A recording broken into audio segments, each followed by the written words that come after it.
ठीक है। Explain the procedure, बातें नहीं करेंगे बच्चों। Explain the procedure for change of registered office from of LLP from one state to another. Question number 8 है, अगर आपको एक स्टेट से दूसरे स्टेट पर अगर आप अपने रजिस्टर्ड ऑफिस को चेंज कर रहे हो तो क्या प्रोसेस रहेगा, किस किस की अप्रूवल लेनी पड़ेगी, किस किस से पूछना पड़ेगा, क्या खाली पार्टनर से पूछो या कोई आउटसाइडर पार्टीज है उनसे भी पूछना पड़ेगा। ROC को तो इंटीमेट करना ही पड़ेगा। ROC हर एक स्टेट का अलग रहता है। इवन जो एरियाज़ रहते हैं, एरियाज़ के भी ROC क्या रहते हैं, अलग अलग रहते हैं। कोई जुरिस्डिक्शन रहती है। जैसे हम दिल्ली में बात करें तो दिल्ली में ही आपके ROCs अलग अलग मिल जाएंगे। नॉर्थ का अलग मिल जाएगा, साउथ का अलग मिल जाएगा, वेस्ट का अलग मिल जाएगा, ईस्ट का अलग। समझ आया नहीं? यहाँ सेंट्रल का ROC क्या हो सकता है, अलग भी मिल सकता है। समझ आई बात या नहीं? तो ROC का जो बेसिकली काम है एडमिनिस्ट्रेशन का काम है। ROC ही वो है जो आपसे हर साल कुछ ना कुछ डिटेल्स मांगता रहेगा, जिसको आपको टाइम टू टाइम इंटीमेट करना है। कुछ भी आप चेंजेस कर रहे हो, पार्टनर्स के चेंजेस हो रहे हैं, आपका ऑब्जेक्ट चेंज हो रहा है, आप ऑफिस चेंज कर रहे हो, तो ये सब आपको एक कंप्लाइंसेस पूरे करने पड़ेंगे। क्योंकि यार सीधी सी बात है, LLP क्या है बच्चों बताओ, लिमिटेड लायबिलिटी पार्टनरशिप। अगर यहाँ पर एक बॉडी इनकॉर्पोरेट बन चुकी है, अब कंपनी बन चुकी है एक तरीके कंपनी वाले बेनिफिट्स मिल रहे हैं आप लोगों को, तो कहीं ना कहीं आपको ये सब कंप्लाइंसेस पूरे भी करने पड़ेंगे। अब सीधा टू दी पॉइंट चलते हैं। LLP अपने ऑफिस को एक प्लेस से दूसरे प्लेस पर शिफ्ट कर सकती है, लेकिन जो कुछ रूल्स हैं, रूल 17 LLP रूल्स 2009 रूल्स के अकॉर्डिंगली अब ये क्या नाम है, ये फॉलो करना पड़ता है अगर कोई LLP अपने ऑफिस को क्या कर रही है, चेंज कर रही है। क्या क्या प्रोसीजर है भाई? The procedure laid down in LLP agreement should be followed. अगर आपने LLP एग्रीमेंट बनाया था, क्योंकि जब LLP बनता है तो सर जी LLP एग्रीमेंट तो जरूरी रहता ही है बनाना, बोलो हाँ या ना। अब कहते हैं अगर आपने उस टाइम कोई प्रोसीजर फॉलो करा था तो आपको क्या करना पड़ेगा, वो बताना पड़ेगा।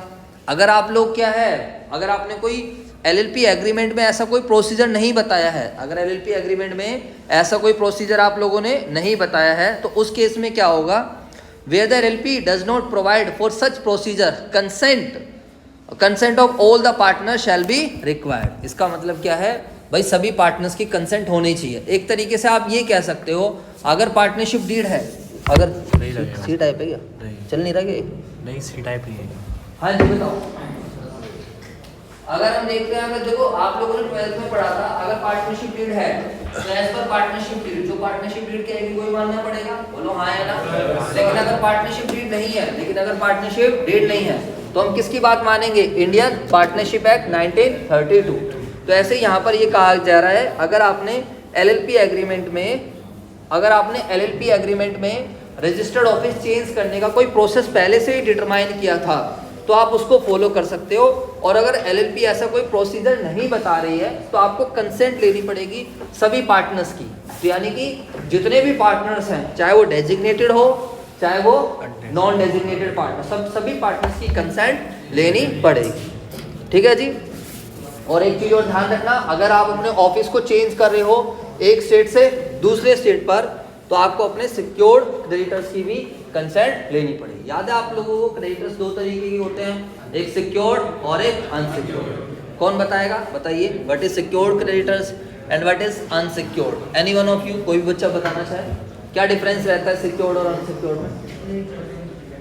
अकाउंटेंसी 12th में पढ़कर आए हो आप सभी बच्चे, बातें नहीं?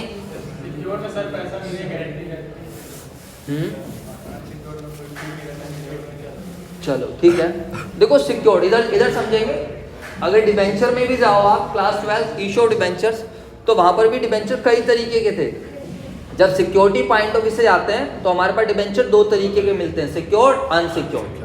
वैसे दुनिया भर के थे। रजिस्ट्रेशन पॉइंट ऑफ व्यू से आते हैं registered, unregistered. Redeemable point of view से redeemable, irredeemable. Conversion point of view से कन्वर्टेबल, नॉन कन्वर्टेबल। एक था फ्री डिबेंचर्स भी था आपका, जिसकी डिटेल्स रहती है, जिसकी डिटेल्स वगैरह लिखनी होती है, वो रजिस्टर्ड है। और एक बियरर डिबेंचर, जिसके भी हाथ में लग गया उसका मालिक बन जाएगा। बाकी अभी हम यहाँ पर बात करते हैं सिक्योरिटी पॉइंट ऑफ व्यू से। तो अगर डिबेंचर समझा देता हूँ फिर वही क्रेडिटर्स वाली बात हो जाएगी। सिक्योर डिबेंचर वो डिबेंचर्स जिसके अगेंस्ट जब कंपनी डिबेंचर्स इशू कर रही है तो कंपनी एक सिक्योरिटी देती है। इधर देख लीजिए सारे बच्चे, कंपनी क्या करती है, सिक्योरिटी। किस चीज की सिक्योरिटी देती है? जैसे कि मान लीजिए उन वाले बच्चों ने, इस वाले बच्चों ने सिक्योर डिवेंचर ले रखे हैं, तो मैंने बोला आप मुझे पैसा दो, डोंट वरी, मैं आपसे कर्ज ले रहा हूँ, अगेंस्ट में मैं आपको सिक्योरिटी दे रहा हूँ, मैं अपनी बिल्डिंग की सिक्योरिटी दे रहा हूँ। किस चीज़ की सिक्योरिटी दे रहा हूँ? बिल्डिंग, मशीनरी, फर्नीचर, किसी भी चीज़ की हम सिक्योरिटी दे सकते हैं। उस केस में कल को मैं अगर आपका पैसा नहीं दे पाया तो आप क्या करोगे? मेरी जो बिल्डिंग है उस बिल्डिंग को सेल करके वहां से पैसा रिकवर कर सकते हो। तो वहां पर एक सिक्योरिटी रहती है। वो बात अलग है, आप लोगों को नहीं दी जाती वो सिक्योरिटी डिबेंचर ट्रस्टीज को दी जाती है। किसको दी जाती है? Debenture trustees. यानी डिबेंचर ट्रस्टीज वो लोग रहते हैं जो डिबेंचर्स के हितों का, जो डिबेंचर होल्डर्स के हितों का क्या रखते हैं? ध्यान रखते हैं। मैं कंपनी हूँ, कल को मैंने अगर आपको इंटरेस्ट नहीं पे करा तो आप सीधा मेरे से बात नहीं करोगे, पहले डिबेंचर ट्रस्टीज को अपनी प्रॉब्लम बताओगे, फिर मेरे पास आओगे। या जब वो नहीं प्रॉब्लम सॉल्व होएगी तो फिर कोर्ट में पहुंच जाओगे। तो ये हो गया सिक्योर डिबेंचर। नाम पे चले जाओ जिनके पास थोड़ी सिक्योरिटी है कि कल को अगर आपको पैसा जब नहीं मिल पा रहा है तो आपका रिस्क थोड़ा कम रहता है। And what is unsecured debenture? मान लीजिए ये अनसिक्योर्ड है, इनके पास कोई ऐसी सिक्योरिटी नहीं है, कल को मैं कंपनी आपको पैसा नहीं दे रही हूँ तो बच्चों इनका पैसा डूबने के चांसेस ज़्यादा रहते हैं, इनका रिस्क ज़्यादा रहता है। समझ आया है? कुछ नहीं है। तो जब ऐसे क्रेडिटर हो गए, क्रेडिटर कौन लोग होते हैं? मैं बिजनेस हूँ, बिजनेस जिन लोगों से सामान उधार खरीदता है, सर्विसेज उधार लेता है, उनको हम क्या बोलते हैं? क्रेडिटर्स। क्रेडिटर्स हमारे लिए क्या होती है? लायबिलिटीज, हमारे सर पे कर्ज है। ज्यादातर क्रेडिटर्स अनसिक्योर्ड रहते हैं। ज्यादातर क्रेडिटर्स क्या रहते हैं? अनसिक्योर्ड। एंड कौन दे रहा है क्रेडिटर्स को सिक्योरिटी? बट क्या है, अगर सिक्योर्ड है, आपने ज्यादा अमाउंट में ले रखा है, रेगुलर ले रहे हो या फिर कुछ है, तो उस केस में सिक्योर्ड भी हो सकते हैं।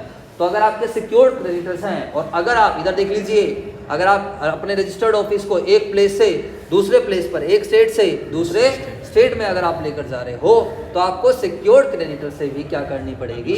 कंसेंट लेनी पड़ेगी, उनकी सहमति होनी जरूरी। बिल्कुल सही बात है यार। ये उसी तरीके से होगा, मैंने आपसे पैसा ले रखा है और मैं भाग रहा हूँ अपना ऑफिस छोड़ के। बोलो हाँ यार, तुम्हें डर तो रहेगा ना।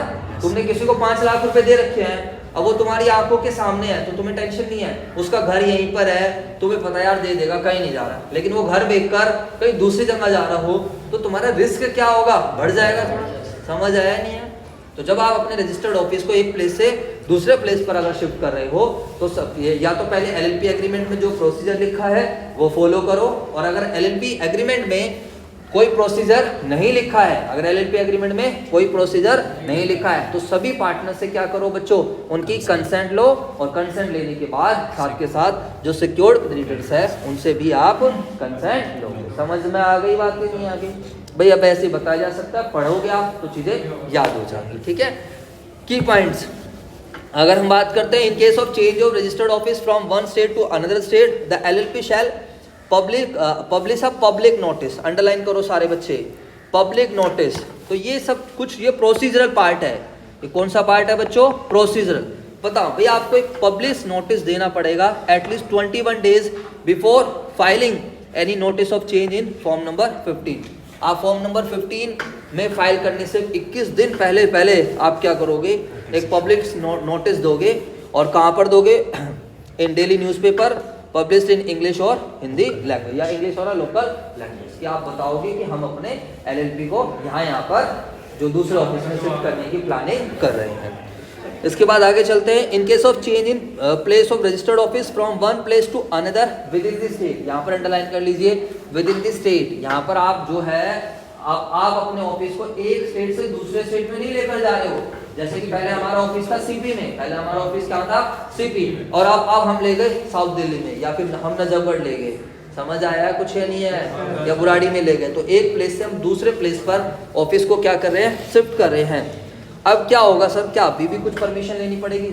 स्टेट क्या है? सेम है, विद इन टेरिटरी है, दिल्ली के अंदर ही है।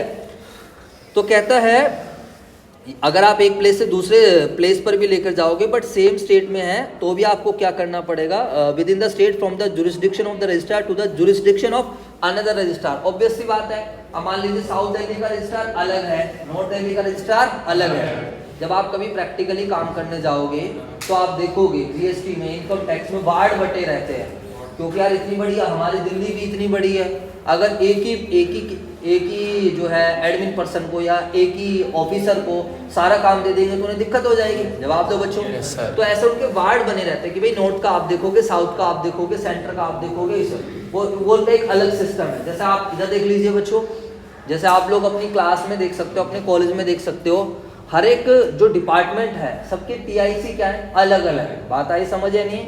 जैसे बीकॉम डिपार्टमेंट है, इनके टीआईसी क्या है, अलग है। ऐसे आर्ट्स बीए वाले उनके टीआईसी अलग है। ऐसे मतलब जो भी कोई कोर्सेज होंगे सबके टीआईसी क्या रहेंगे, अलग। तो उसी तरीके से फिर हायर अथॉरिटीज रहेंगी। तो वही है, रजिस्ट्रार जो रहते हैं वो अलग अलग जुरिस्डिक्शन के अलग अलग रजिस्ट्रार रहते हैं। तो आप ये नहीं कह सकते कि सर हम तो एक ही स्टेट में हैं, क्या इंटीमेशन करना, क्या ये करना, नहीं, एज पर लॉ आपको करना पड़ेगा। समझ आया? तो क्या लिखा हुआ है, इन case of change in place of registered office from one place to another within the state, from jurisdiction of the one registrar to the jurisdiction of another registrar, or from one state to another, LLP shall file a notice in form number 15। तो इसको आप याद रख पाओ तो अच्छी बात है, वरना लिख देना रेलिवेंट फॉर्म। फॉर्म नंबर 15 में आप क्या करोगे, एक नोटिस फाइल करोगे। जी सर। और in rules with the registrar from where the LLP proposes to shift its registered office with a copy thereof from the information to the registrar under whose jurisdiction। तो मतलब आप क्या करोगे, जहाँ से आप शिफ्ट कर रहे हो वहाँ से दूसरे जिस भी रजिस्ट्रार के जुरिस्डिक्शन के अंदर आपका ऑफिस शिफ्ट हो रहा है, उसको आपको क्या करना पड़ेगा, एक जो है फॉर्म सबमिट कराना पड़ेगा। समझ में आया ना?